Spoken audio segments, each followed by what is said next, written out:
So I am Katrina VanHuss. Today I have with me Michael Sapienza, who is the CEO of the Colon Cancer Alliance, and also John Lehr, CEO of the Parkinson Foundation. These two executives made one thing clear to me as I interviewed them about bringing nonprofits together, and that is that doing it is messy business. But that the synergies of doing this endeavor of bringing together two nonprofits pointed at the same mission, the messiness of it and the pain of it is far less than the productive outcome that it brings. The first thing we'll do is get into the general detail of these mergers, how they came about, and then we'll dig into the details of how it feels. And then lastly, we will go into the details of what it produced. Michael, we're going to start with you, if that's okay. And I'm going to get you to go sort of start to finish. If you could tell the story of your mom and start there and then go through till how you became CEO of Colon Cancer Alliance. My mom was, I think, around 55 years old when she was diagnosed with colorectal cancer. I was a professional musician playing with an orchestra called the New World Symphony, and my parents had called me and said, Michael, we have a little bump in the road. And, for them, that was a little bit odd. Normally I had one of them on the phone, not both of them, and I knew something was wrong. And my mom said I've, been diagnosed with colorectal cancer. Fast forward a couple of years, unfortunately, she passed away on Mother's Day in 2009 from the disease. And about a month before she died, my brother had said to me, Michael, you seem very distracted. You're not really into your music. What's going on? Why, what would you do if you had $1 million? And I said, you know what? I would start a colon cancer foundation. Well, I didn't have $1 million. We got our family and friends together and we started an organization called the Christopher Life Colon Cancer Foundation. That organization grew in 4 or 5 years to be the second largest advocacy organization in our space here in the United States. Really from the onset of that, I had this vision of, all right, when we first started, you look at colorectal cancer as the second leading cause of cancer-related deaths in the United States for men and women combined. And the largest advocacy organization at that time had a budget of about $1.2 million. So the vision had to be, how do we make a bigger impact? How can we be an organization that is, taking this disease by its horns and creating a Leukemia and Lymphoma Society or Susan G. Komen or somebody that is having a huge impact on research, et cetera, in our space. And, one of those things was looking at our competitors, quote unquote, right? And, I think that's a good word for us to use in the nonprofit space because, people think, oh, well, you're doing something good. There's no competition. Well, that couldn't be, I think, further from the truth. There is a lot of competition. And so one of the things that I did right off the bat was say about 4 or 5 years in, who could we potentially merge with? How can we work together? How could we partner? And what I will say is probably about a year before we actually merged with Colon Cancer Alliance, we started having conversations, and those conversations were started by yours truly. So I did start this conversation. And it took us about a year. There, as Katrina said earlier, there definitely was a lot of strife, et cetera, during that year. But what we kept front and center was always kind of what you're seeing on this screen. All of these different words, and it's all programs, impact, together we're more, how, and every meeting, no matter what kind of meeting it was, that's what we started with. And so I became the CEO of the organization when we officially legally merged on January 1st of last year. Thank you for that. Now, John, your experience is a little bit different. In my head, you've done 3 mergers, but technically I know one was not. So in the course of talking about these 3 instances, could you also give us a little bit of background? We know Michael came into the nonprofit space from being a professional musician, which I take as corroboration that math and music are closely attached, But if you, John, could tell us a little bit about your background before you started this whole journey. My professional background is that I have been in the nonprofit space my entire professional career, with the exception of 2 years at a consulting firm. And I started at the Children's Hospital of Philadelphia and the University of Pennsylvania system, working in development, really working in grant writing, corporate and foundation grant writing. And then I progressed up to major giving. I worked at the Cystic Fibrosis for a number of years and ran a $175 million major giving campaign, which was interesting because we did it in the voluntary healthcare space, which hadn't really been done quite like that. And then I moved over into the management side. Katrina, as you say, I have now been part of two mergers, one at Food Allergy Research and Education, or FAIR, and the other one at Parkinson's Foundation. At FAIR, I took two smaller legacy organizations, one based in Washington, D.C. and one based in New York, with similar goals but different programs. And I have just come on board at Parkinson's 8 months ago, doing a similar thing, two smaller legacy organizations into one national organization. The two legacy organizations in this case were, again, New York, based in New York, and in Miami. All right, so now let's get into how do things start? When you think about two organizations coming together, Michael, you answer the question: who reaches out first, and maybe what does that mean? So, Michael, can you talk a little bit more about, as the two organizations came together, how did that happen? What were some of the stumbling blocks? What were some of the things that made it work well? Sure. So I think the first is, I did touch on earlier that it was kind of my idea to initiate these conversations, but I think more importantly, it was the excitement that both myself and the board chair of Colon Cancer Alliance felt together, right? There wasn't the exterior bits of all the BS, let's say, and really it was just us talking about, wow, look at this, look, we could do this, we could do that, we could, this is the impact we could have. So I'm just reiterating that how powerful that piece is. And it was, for that first year, in terms of before we actually merged, it was like dating. Yeah. It absolutely was. There was the fear on both sides, I think, of rejection. And then at times it's like, one ego had to roar its head, and then the other had to roar its head to make sure that the powers were aligned. And I think one of the first things that we did after we talked about vision and goals and where we're going from a mission standpoint was the non-starters of each organization. And we really did that separately. So we had each organization put those non-starters together and then put them, actually together, as a merged organization. And we said, okay, so for Colon Cancer Alliance, what's your non-starter? For Chris for Life, what's your non-starter? And for us, for CCA, it was they wanted to keep the name. And for Chris for Life, it was that they wanted me to be the CEO of the organization. There was a couple other, more minor things, but those were kind of the two big pieces. And we kind of went through that, over the course of, let's say 4, 5, 6 months. And I remember at one point, we were bringing the updates to the full board of Chris for Life at the time. And one of the board members started crying and just said, Chris for Life, that's your mom. How could you give that name up? I don't understand. This is something that you guys have, poured blood, sweat, and tears into, and et cetera. And so I stood up and I said, well, first of all, my mom would be hiding under this board table if she knew that there was an organization named after her.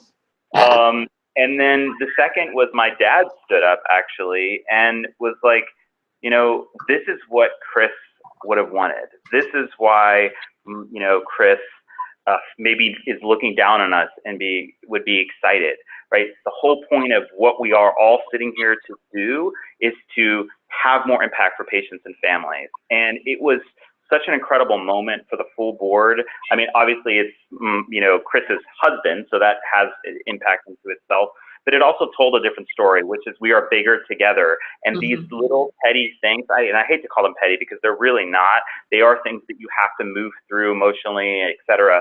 But it really definitely, was an impactful piece of, how we kind of move forward. That's very powerful. Your father, that was a great gift that he gave that group. So, John, same question. The two biggies: who gets to be in charge, and whose name do we use? How did it happen at FAIR? Yeah, so it's interesting. In both FAIR and the Parkinson Foundation, these were board-directed mergers that actually occurred, were in process before I came along.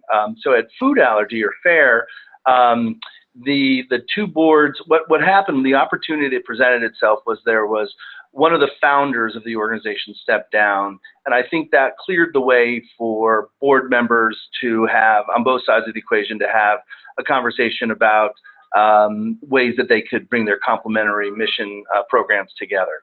And so when I came on board in food allergy, it was April of 2012. And the merger agreement was still being fine-tuned, but both sides had agreed that they wanted to have a new CEO come in to run the new organization. And there was an executive director and a CEO, and both of them understood that they would have a role within the organization, but they would not be the CEO. And so I came in and I oversaw the finalization of the merger agreement and then some of the more intricate details of the integration. And then we were on our way to knitting the organization together. At Parkinson's, again, the opportunities presented themselves was there was a departure of one CEO and the retirement of another CEO. Spurred on by some outside competition in the Parkinson space from Michael J. Fox. And so these two smaller organizations that had been kind of competing with each other for 60 years finally thought, this doesn't make a lot of sense. We've got an opening here. Let's come together. Let's merge. Our missions are complementary. The merger legally had occurred before I arrived, but the board agreed that they were going to take the next 6 months, find a CEO, not make any big decisions about how to integrate the two organizations until the CEO came on board, and then really give the CEO the opportunity to think about what best to do in terms of programs, operations, philanthropy, et cetera. How long from when you took the chair until your first plan was delivered about what you were going to do? What was that span of time? So in food allergy, it was about 5 months. In Parkinson's, we're just about to go into our formal strategic planning process. But to be clear, I started pulling my senior leadership team and members of the board together about 3 months in. But we will deliver a full strategic plan to the board here at Parkinson's in mid-January. So essentially 1 year to the date of my arrival. So, John, one of the situations that you talked about with Parkinson's, you mentioned the Michael J. Fox Foundation, that it really contributed to your decision-making and to that group's decision-making. Can you talk about that? Yeah, so, the Parkinson's space, so there's about 1 million Americans who have Parkinson's disease. And the two legacy organizations that I merged were both founded coincidentally in 1957. And I would say that there were about a handful of what could argue that they were truly national organizations, and then a lot of smaller regional-based Parkinson's foundations. When Michael J. Fox came out publicly that he had Parkinson's back in the late 1990s, and then decided to open up his own foundation, he did so because he thought that none of the national organizations were focused on drug discovery and development, looking for a cure. And I think Michael J. Fox thought that he, because of his celebrity, could bring a lot of resources to bear and really focus on that one issue. He did not set out to duplicate the services of the other two organizations. I think he really carved out a niche. And I think that was enormously beneficial to the Parkinson's community, because I think it was a shot in the arm that all of the national organizations needed to be better, be more responsive to the Parkinson's community. I think it was also good because he decided to, not duplicate, but really to focus on an area that was not being covered. And what it also demonstrated was that you could raise a lot of money. People with Parkinson's were very interested in finding solutions for their problems. And it made the two legacy organizations start talking to each other, the two that are now one, start talking to each other and putting aside past grievances or disputes and thinking about, okay, well, we're both doing certain things. We could probably do them a lot better, more efficiently as one organization. And there's probably room for Michael J. Fox and another really big Parkinson's Foundation out there. Very good. Now, it's my impression of the Parkinson's community that even with this merger, it's still a fairly fragmented community. Is that accurate, or am I making things up? No, I think that's a good way to look at it. It's fragmented in the sense that there's consolidation going on among what we could argue are the national organizations. I mean, so right now there's about 4 organizations that are still covering the country nationally. And then there's a lot of these smaller regional organizations. The smaller regional organizations are much more focused on local service delivery, helping people with Parkinson's at the community level, whereas Fox and Parkinson Foundation and the 2 other organizations beyond that are also investing heavily in research, that's basic, translational, and clinical research. And frankly, you just need to have a lot more resources to be able to play in those games. And so there's a small number of those organizations, but a lot of other organizations. And I can say that the regional service delivery organizations are aligned with us in some formal and informal collaborations. So we're talking to them a lot. We interact with them a lot. But there's, I think, further consolidation that can happen in the space for sure. Very good. Michael, I know that when you were on Match.com for nonprofits, you were looking at a variety of potential partners. Are there others that maybe would be candidates for future mergers? Yeah, I think this part of the conversation is really interesting because, I think patients and their families don't necessarily care which organization it is from a nonprofit standpoint that they're getting help from. It just matters whether they're getting help. Yeah. And I think, if we all keep that in mind, now granted, of course, we're a business and, we have to abide by what our strategic plan says and what our business models are, et cetera. But I think we as nonprofit leaders really have to keep that in mind that, John Smith does not care whether it's Colon Cancer Alliance, Parkinson Foundation, it doesn't matter. And so, to answer your question directly, Katrina, yes, there are a lot of other organizations. We are a fairly fractured space as well. And I still see, at least from my opinion, and I think our board and patients and families perspective, that we need more of a unified voice than even that we have now with the combining of CRISPR Life and Colon Cancer Alliance. So, I mean, we're continuing to have conversations. Maybe it's just dating now, but hopefully potentially, a marriage in the future. Love it. So let's get into now you've decided to tie the knot. Michael, I thought the CRISPR Life versus CCA cultures, as you described them, sounded like a big messy thing to bring into one house. Can you talk about that? So I do think that this culture piece is really important. It's something that, for me, coming from a musical background, playing in orchestras around the country, and then being in a nonprofit background, I was very entrepreneurial. I kind of was fly by my pants. I had a ton of ideas, creative, et cetera. And the Colon Cancer Alliance, OldCo, was very association-like. There was a lot of kind of infrastructure that had been built, very academic, but not a lot of, wonderful creative ideas. And when we brought each other together, it really was, especially with having me as the CEO, there was a lot of clashes. And the way that I kind of equated to is, I'm going to go back to my musical analogies for a moment, is when you play in an orchestra, you have a conductor. And so, John and I probably would be seen as like the conductors of, these different organizations. And the job of the conductor is to take the bassoon and the violin or the tuba and the flute and make them actually sound good together, right? And so that's bringing two cultures together. And the flute and the violinist, they've never performed before, they've never been together before. It's going to be, there's going to be some storming in there. And I'll give one example of kind of the way it was for me. So, in the office, I was used to bringing in donors and bringing in patients and families into the office all the time. And during the first 2 or 3 months of the merger, I did that.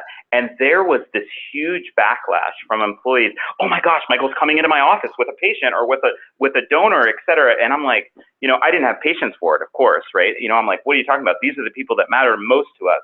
But it's a very, very simple thing that, of course, I had to understand. All right, well, they just hadn't done that before. It really had been an office. There was no interaction, no grassroots kind of efforts, et cetera. So I think really looking at, you can kind of see it in this picture. It's like looking at a lens from either side, and time, in my opinion, from what we went through in terms of the cultural differences, was the most important piece of it. And we we bended both ways, right? It wasn't just like, all right, the whole organization is now going to be entrepreneurial, right? Because that may not be the way to go. It was flexible both ways. Wow, that's a great analogy with the orchestra. People are very different, but they got to sound good together. I love that. John, I am sure that you have had similar experiences. Can you share?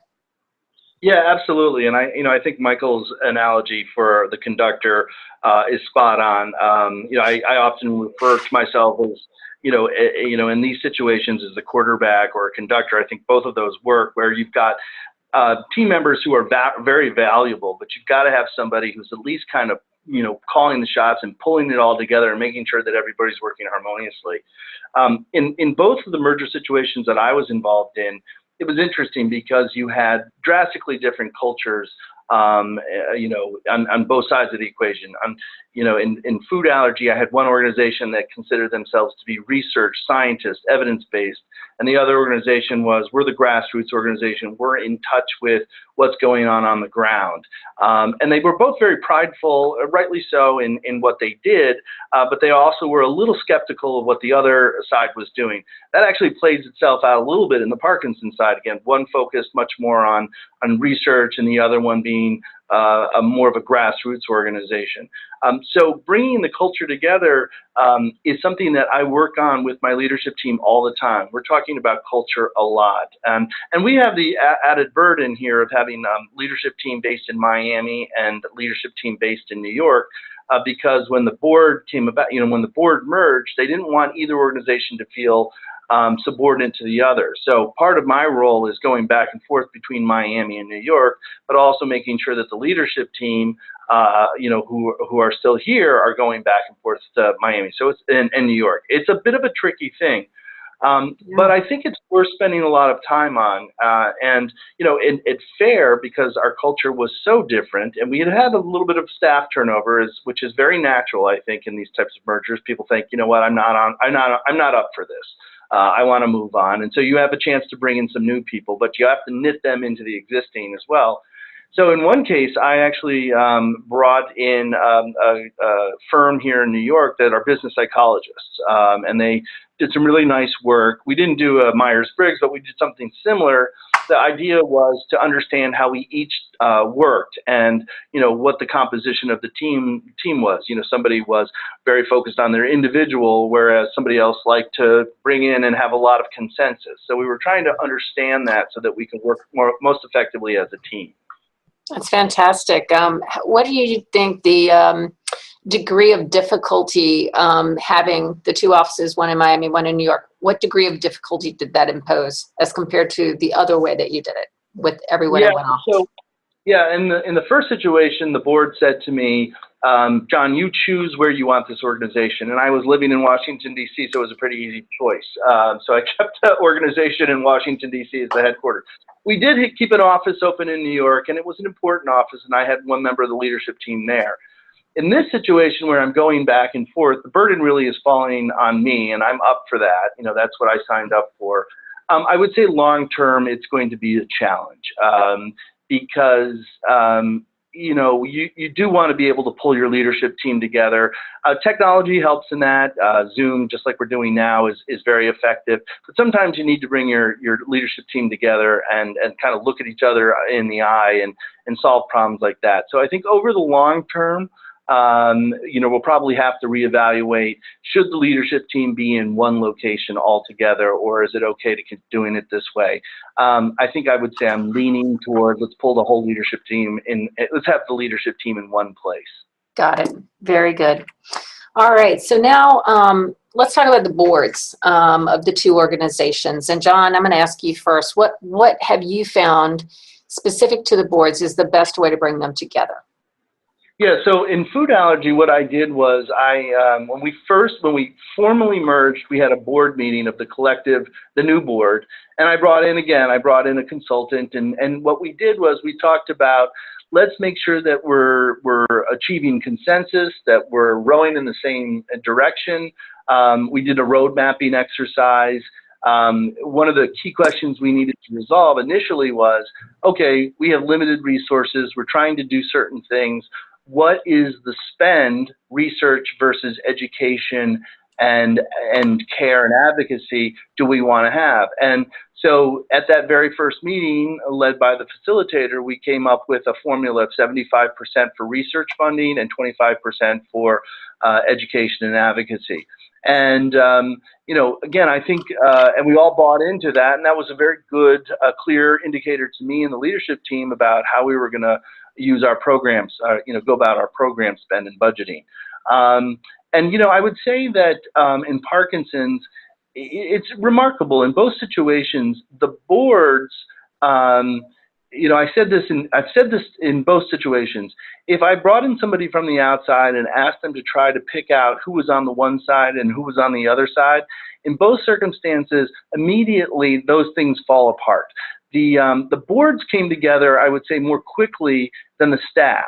I think that's probably because they're less in the trenches, less directly involved, and really taking a much broader view. And so I think I was actually pleasantly surprised in both instances that the boards were able to consolidate and align around the new organization. Nice. And Michael, I'm imagining you nodding your head because this goes back to what you talked about earlier, keeping the mission front and center as you went through this consolidation. Yeah. The one thing that I would add is it's interesting, John. So we actually were the opposite. Our board took way longer to get rid of the us versus them than the staff did. And I'm not exactly sure why. I think one of the reasons was because our board, the old CCA board, did not have term limits. And so there were people that had been there for 15 years or more, right? And so there was a little bit more entrenched in culture. I hope none of them are listening, but folks that were entrenched in culture. Yeah. Regrets. When you look back at, I'll go with you, Michael, first. When you look back, are there things you wish you'd done differently? Things you wish you'd said differently? It's a hard question, and I think I told you that I wish I knew what I didn't know. I look at where we are now, like in 2016, we're about $1.3 million ahead, and now this year we're about 40% ahead of where we were last year. So, I wish I would have known it could have happened faster and would there have been less turnover, et cetera. But I think overall, I don't have regrets, except that I wish I would have known some things earlier and could have learned faster. Mm-hmm. So specific to turnover, in year one of the merger, what was your percent turnover? I think it was about 35 to 40%. And, John, you alluded to this. Some of that I think is totally natural via a merger, whether it's people just don't fit in and, we're looking for a different opportunity. Potentially they were unhappy before. And then I think others was initiated by myself, whether or other team members, in terms of what is the direction from a strategic standpoint? Where are we going? And do these folks, do their skill sets align? And we're seeing much less turnover this year, so that is a good sign. If everyone performed well, would the merger have created instances where you just still had to let someone go because of the redundant roles? Yes, but we actually did most of that prior to the merger. We had one or two opportunities actually last year to reduce duplicity, and we did do that. So there was both times prior to the actual legal merger date and afterwards. Yeah, now that I think about it, that we did that. Yes. Very good. And John, how about you? Any regrets when you look back over the years of doing this, things you wish you'd done differently or will do differently next time? Yeah, I think I pushed too hard and too fast at food allergy. I was eager to make things happen quickly and to demonstrate progress. And I will say one of the things I learned from that, and I really have implemented here, is to build in the expectations of bumps along the road. When you're integrating an organization programmatically, operationally, philanthropically, communication-wise, new brands and new everything, people want things to go super smoothly, but there's a lot of complexity to what we're doing, and we're a 100-person employee, coast-to-coast organization.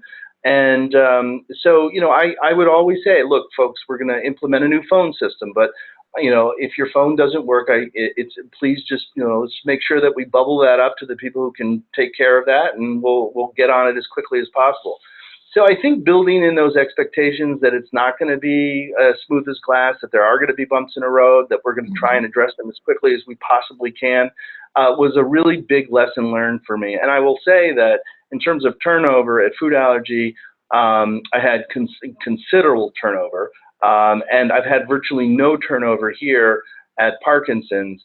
I will also say that, the Parkinson's team was really terrific, so I wasn't looking for a lot of turnover, particularly at the senior leadership level. But it did require me, because we had some duplication of talent and skill set, to repurpose a few folks, which required a little bit of adjustment. In fact, I just got out of the meeting earlier today where I was having a really, good but difficult conversation about splitting some jobs and moving people into new areas. So that I think is an inevitable thing in these types of mergers. So we've talked about, how it maybe feels to the organization, but what about you yourselves? Michael, you've told me about some particularly difficult conversations, and it sounded to me like you were saying, and I changed because of this. Can you tell us all about that? Yeah, I think we all as leaders strive to continue to be as relevant as possible, continue to be visionaries, continue to be, on the forefront of both, the managerial part of what we're doing, but also on, where is the organization and the space going, and how do we work with our boards, and keeping track of all the different things as leaders we need to do. And so I took that and take that very seriously. I think I also felt like a lot of the tug and pull, the us versus them, during 2016. And there was a point where I was in a meeting with actually staff members, and I got very defensive, which it was just kind of like, what are you doing, Michael? Why are you getting defensive? You'd never get defensive. And I think I was feeling like I wasn't being heard, and our board chair was like, all right, you need to come up to Philadelphia and let's sit down. And he said, Michael, I don't trust you. Wow. And it was incredible. I have not been told that probably since maybe I was in 10th grade in high school, and I snuck out of the basement of my house or something. You know what I mean? I hadn't been told that. I was flabbergasted. What is there not to trust? And I actually turned back to him, and it was really, I felt very proud of myself, but also being able to grow in that opportunity. And I said, well, you know what? I don't trust you either. Meaning it was this huge awakening for both of us, I think, that we were actually part of leading the us versus them problem, both from the board standpoint and from the CEO managerial standpoint. And for me, it was a huge place of growth. From that meeting on, really things kind of started getting better. There were some other tug and pulls as we continued, but it was an incredible, learning experience in placing trust in people, and then allowing them to place trust in you too. Wow, that's a great story. John, have you had similar experiences? Yeah, I think when I came into Parkinson's, the thing I was determined to do differently than when I came into food allergy and then into Cure Search was, I did a listening tour in all three places. But this time around, I really was very intent. How do I say it? I was listening with greater intent, and I was asking questions, and I was realizing that as CEO, I've now done this 3 times. There's only so much that you can have true expertise over. I have pretty good expertise in major giving. I'm pretty good at translating complex research things into good lay language. But I'm not a communications expert. I'm not a educational content expert. So I have to make sure that I have the very best team around me and to ask them questions about, what do you think is the best way to go? What do you think we should be doing? And to really listen and rely on them and let them lead their own areas of expertise. In fact, earlier today I was saying, as we are doing some of our reorganization in our fundraising program, I said, we have many different revenue streams, and I want each person who's in charge of the revenue stream to consider themselves to be essentially the CEO of that business unit. They'll have their goals. We want to make sure that we're hearing from them on resources, but we want to give them the room and the latitude to grow. And I think that idea of we're not, it's not a boss, supervisor, director, relationship thing, but rather a collegial thing where we're working on this. It's this thing that we're all responsible for, and that we each have roles and responsibilities for very specific things. We've got to knit it all together. That's part of my role. But I'm really all about now empowering people, giving them the room to run, letting them feel like they have a lot of responsibility in their own areas for decision making. And I think that's making a huge difference in how we go about this integration as opposed to the one I did before. That's fantastic. Absolutely fantastic. I love your CEO of your business unit analogy, and it brought to mind I had a staff person this morning at Turnkey complaining because the chief development officer of their client organization was editing copy. And as you were talking, I was thinking, okay, I'm not crazy. That's not good. That's not good. Right, exactly. Yeah. All right. Exactly. This is a fun part of the story. What happened then? And I'm going to ask one of the questions that came in. The question is, did you guys or your walk/fundraising event directors notice any changes in your peer-to-peer fundraising events after the mergers? Any backlash or negative feedback from pre-merger fundraising participants? And were they less aligned post-merger? So, Michael, as you tell us what happened at Colon Cancer Alliance, if you could hit those questions as well. Sure. So I do think in general, when we merged, we were understaffed in our development and peer-to-peer fundraising element. We were very much centralized in terms of we were running our Run Walk series. We didn't have volunteers on the ground.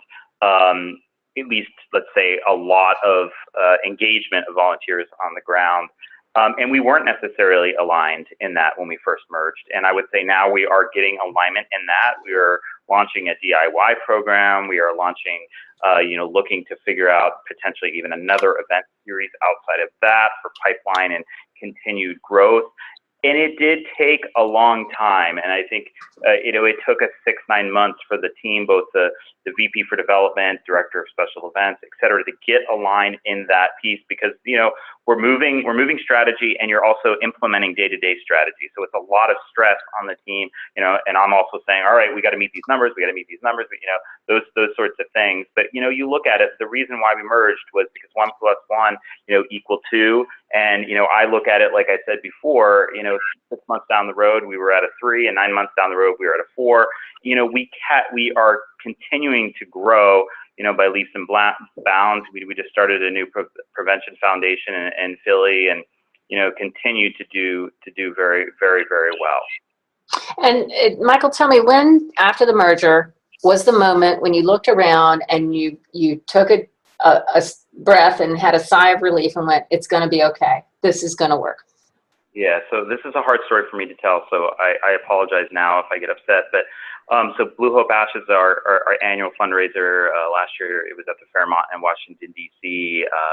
The year before, we had raised about $500,000, and we went into this event already above $500,000. So we had already, hit the goal going into the event. I think we raised around $800,000 or $900,000, and really, the team kind of came together to celebrate around that. And I hate to say this, but unfortunately, at the very end of the night, after we were all so jubilant about literally doubling the amount of money that we raised, one of our staff members died. He was supposed to be at the event with his parents, and he died. That day, had a heart attack at 37 years old. Oh. And I will tell you, it was, speaking of fast-tracking cultures, fast-tracking anything that are differences in your organization, we all came together in a room, literally almost the entire staff, at least the staff that was in Washington, D.C. And, it was unlike anything I had experienced, really. And it totally changed the direction of the us versus them. We were us. We were absolutely us from that moment on. We, in terms of attending the funeral, we have, 40, 50 people on staff, et cetera. Almost every single one of them were at the funeral, even those that don't live in Washington, D.C. So it was definitely a turning point for us. Wow, that's a wonderful story. And Great sadness brought some good things out of it. Yep. John, what did your 1 + 1 equal?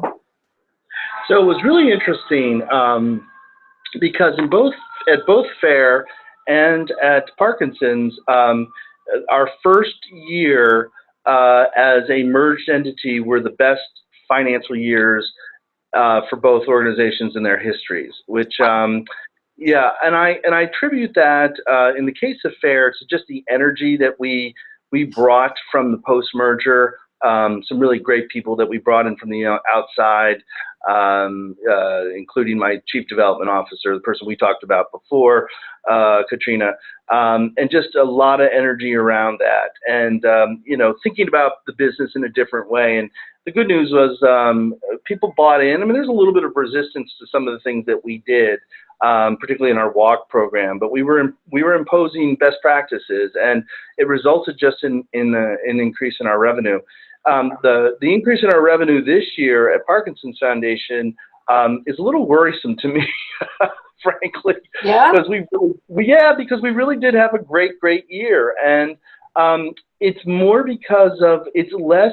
The revenue streams that did so well this year are the ones that we don't control as directly. For example, our bequests and estates. We just had an amazing year in our bequests and estates.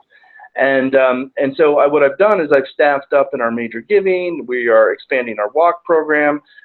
So I'm very confident that we'll get a return on the investments we're making, but I think it'll be a little longer before those show. So it's probably more of a FY19 event than a FY18 event. So what I'm trying to do is just make sure that we hold steady state this year and grow where we can.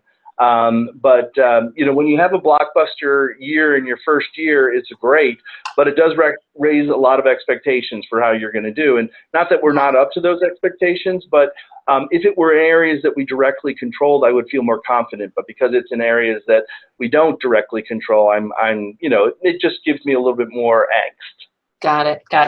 What makes a great candidate if you are shopping nonprofits with which to merge? So if you're asking, for a candidate organization, I would say an organization that, is probably aligned with you, but maybe more complementary in terms of the programs and services they provide. I think it also is good if they're, I'm a strong believer in mergers in the nonprofit space for greater efficiency, and most importantly, because I think it's what the community wants. I think Michael's point earlier about most people they just want to make sure that work is being done on their behalf. And so I think if you've got a candidate out there that's interested in merging with you, their financials look good, their programs are strong, and they're impactful, then I would enter into those conversations, sooner rather than later. Any flaming red flares that say run away? Just if their financials are off, or if they've, if there's any whiff of like fraud or that they're coming to you because they're in desperate straits. But if they're a strong, reputable organization that's, maintaining their 990 and you can see that their numbers are good, then I would enter in. But those would be the only reasons why I'd be overly concerned. And the same question to you, Michael. What makes a great candidate? If you're thinking about expanding again in this manner, what do you look for? I mean, I think John really hit it. I don't think there's one size fits all formula for this. I do think there is a piece of, the partnerships that sometimes organizations that do the same things merge, oftentimes organizations that don't do the same things merge. So, I would look for, a lot of the things that John said. And, the other thing that I would say is that the process itself of merging, so from the time you have that first conversation to getting to that legal signing of the merger agreement, that's the hardest part, right? So, I'm happy to be open. I'm sure John would talk. Others, organizations like the Gillis Club and Cancer Support Community, those that have had successful mergers, they are few and far between, actually. I think it's something like I don't know if you know the number, John, but I think it's 75% of them or 80% of them fail. So it is really important to look at what is that structure? How do you systematically go through that process of actually getting from, okay, I have a candidate, to actually signing that document. I didn't know that statistic. That's fascinating. Do you recall what the primary reason for failure is? I don't. What would you guess? Egos. I don't know, John, if you have a thought, but that's one of them. No, I think you're right, Michael. I think it often comes down to egos, and I will say I attribute, you know, I say this in public crowds when my chair is around and the other person who's on the other side. I said they get a lot of credit because they set their egos aside. You know, people have to give things up in a merger, and you know, some people benefit, but some people take a lesser role, and you know, so for those people who can, you know, set their egos aside, my hat's off to them. But a lot of times that's not possible. Yep. Wow.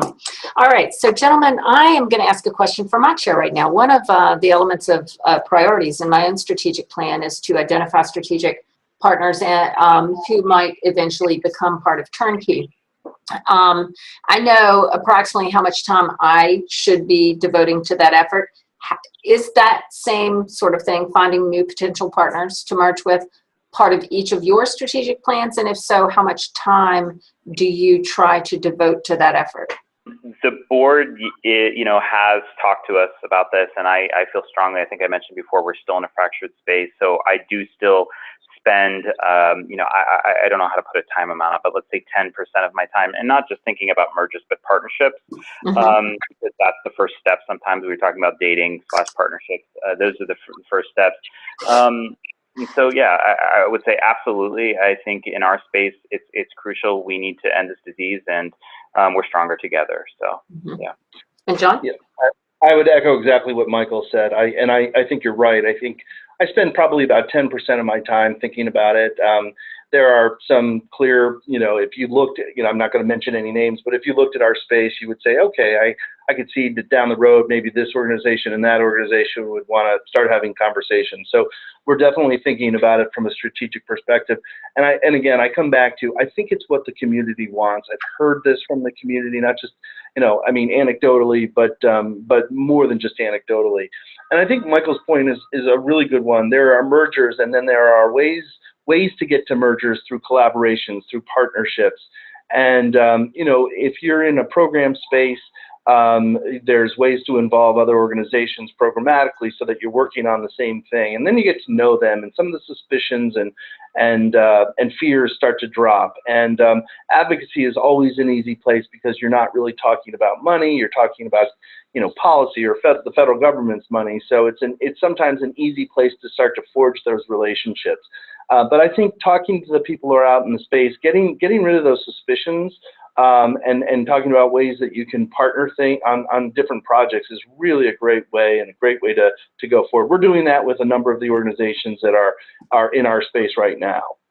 That is fantastic. And actually, you two both hit the last question I had, which is philosophically, you know, what's the argument with the merger, and what's the argument to not go start a new nonprofit because you got angry at a board meeting or whatever, you know?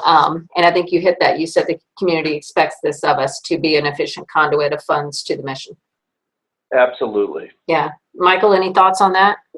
No, the only last thing I would add to what John was saying is, you know, besides mergers and partnerships, there are other legal ways of working together. So whether we're talking about a supporting organization, like you were saying, around policy or advocacy, et cetera, and those are things that we're actually looking at too. So I do think, you know, besides a full merger or a full acquisition or just a partnership, there's things in between too that could work for your organization as well. Yes. All right. Any parting thoughts, gentlemen? About my closing thought would be that, you know, I think the nonprofit space, you know, I think a lot of people want to have value and feel like they can have value. And I think there are often existing organizations where you can be valuable and have impact. And so I would always caution people, this was really the case in the children's cancer world more than anything else, is that, you know, and I understand why a child would die and somebody would want to create a foundation in their memory. But there's a lot of energy that goes into that and a lot of expense. And there are great organizations out there that they could work with without taking on that administrative expense. And I would just encourage people to do that before they go out and open another foundation. Yeah, Katrina, and I would take it, you know, kind of maybe on the other emotional side, which is, I remember when we started, there wasn't somebody that was taking the bull by its horns and doing something. So Yeah. I think it is incumbent upon us as leaders of nonprofits. One of the things we're looking at is to be the leader. So when somebody passes away from colorectal cancer or has Parkinson's disease, et cetera, we have the services, the support system, the research, et cetera, so they don't want to start a new organization. Got it. So as part of our mission being there, I guess that's also in a sense delivering on the mission if you're helping people grieve in an efficient way. Yeah. All right. Well, guys, this has been a fantastic conversation. I thank you both so much. And I am sure I will find an excuse to interview you again because you're really good at this. All right. Thank you, Katrina. We appreciate it. Thank you. Thank you, Katrina. Bye-bye.